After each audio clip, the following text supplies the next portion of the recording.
जीवन काल थे रत्न सिंहासन विराजमान महाप्रभु श्री जगन्नाथ दर्शन पाइबा प्रत्येक ओडियांकर इच्छा। गरीब भक्तों मनस्कामना पूरण करने आम एक नुआ योजना श्री जगन्नाथ दर्शन योजना आरंभ करने को जाऊँ।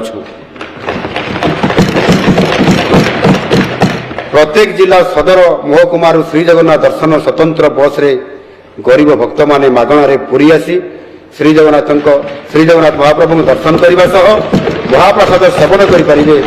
एपाई बजेट 30 कोटी टंकार व्यय